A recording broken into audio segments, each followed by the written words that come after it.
We have a CNN panel with former Trump administration members sounding the alarm about Trump and the dangers he presents if he makes it back into office. So I wanted to look over a few of these clips and jump in with a little extra context as well. There's a reason that half of his cabinet is not supporting him. And I think that when you look at these comments from his own former chief of staff, John Kelly, look, this is someone who is handpicked to be his chief of staff, recommended by Senator Tom Cotton. He's a retired decorated general and a Gold Star father. I think everyone at this table would agree that he's a good and honorable man. But he saw firsthand, up close and personal, what kind of leader that Donald Trump was. And now, 2 weeks before the election, he's seeing the writing on the wall and is afraid that we are heading toward re-electing Donald Trump and putting him back in power. So I think him speaking out is really powerful. And to describe your own former boss as a fascist and say that he has no regard for the Constitution, to say that he would operate like a dictator if we'd let him, I think that the American people need to listen to this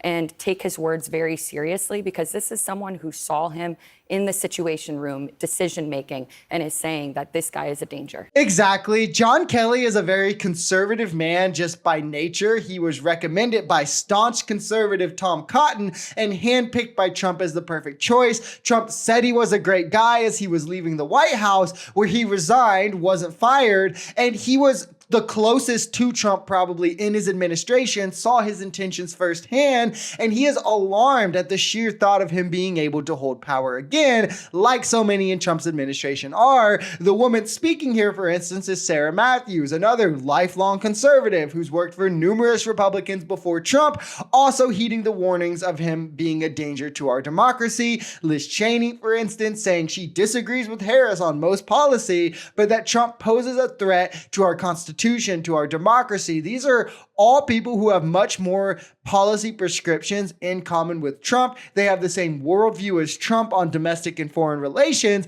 but they have been around him. They see the threat that he poses to our country and are saying that they can't in good conscience support him and will vote against their own policy prescriptions just because of that. This is something that should not be taken lightly. His own administration, the ones who worked with him hand in hand, are the first to say he's dangerous, he's unfit, and someone that they frankly could not support. Imagine if anybody dare say that Kamala Harris praised Adolf Hitler.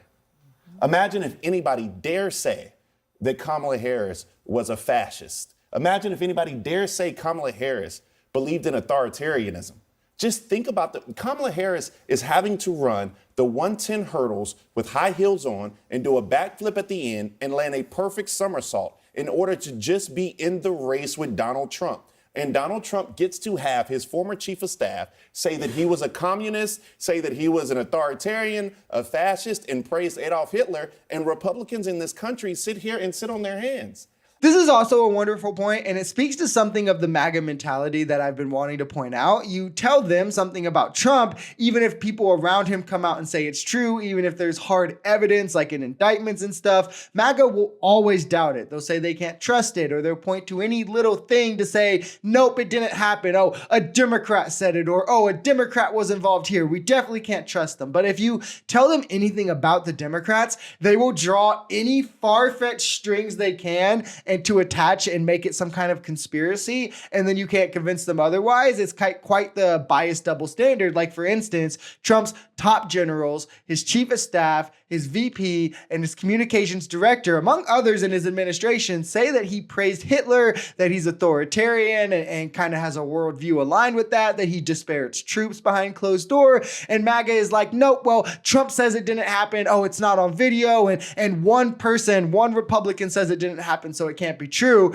But then they'll say Kamala and Biden are targeting Trump politically and orchestrated the DOJ to go after him, despite there being no connection between them and the DOJ or the DOJ in his state level cases. Multiple people coming out and denying it. There not being any connecting evidence, right? But again, all of that would be enough to disqualify anything for Trump, but it's just part of the conspiracy for Democrats. It's just another reason that no one should ever take these people serious. There's thousands of Hitlers running around this country right now, running around college campuses, running around New York City, chasing Jewish people around, blocking their access on college campuses. If you're worried about Hitler and you're talking about Donald Trump, maybe open your eyes and take in what's happening on the American left in this country. Those are the Hitlers I'm I'll worried let about. Bakari address this, but I also want to keep on the subject that we're talking about. Let me also just respectfully say that I don't even agree with many of the protests that are going on college campuses, but it's more than far.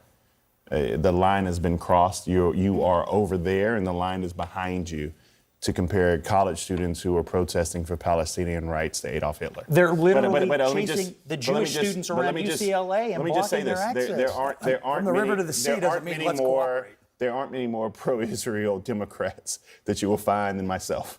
And so I hear you, and I understand that their anti-Semitism needs to be rooted out. But what I'm also saying is that your comment was way far beyond the pale. I mean, sure, there's anti-Semitism that people take advantage of in the Palestinian protest to do, which happens with any protest as well. There were people taking advantage of BLM to just like steal and loot. There's tons of Islamophobia and pro-Israel protests as well, but you don't see any other movement getting discredited for it or saying, hey, like, we can't take this serious because of the minority. If you're trying to depict the message of the majority by the minority, you're inherently acting in bad faith.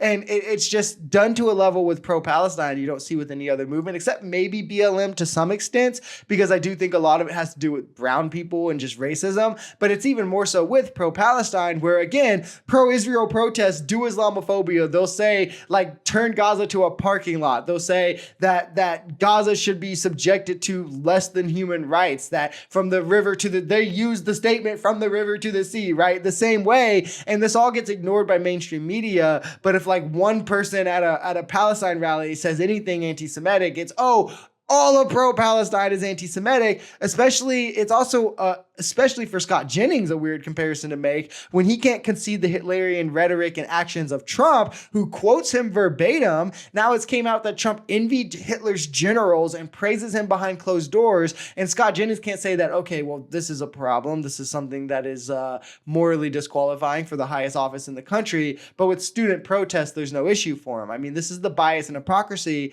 that is easy for everyone else to see too, I hope. I mean, it's not just me, is it?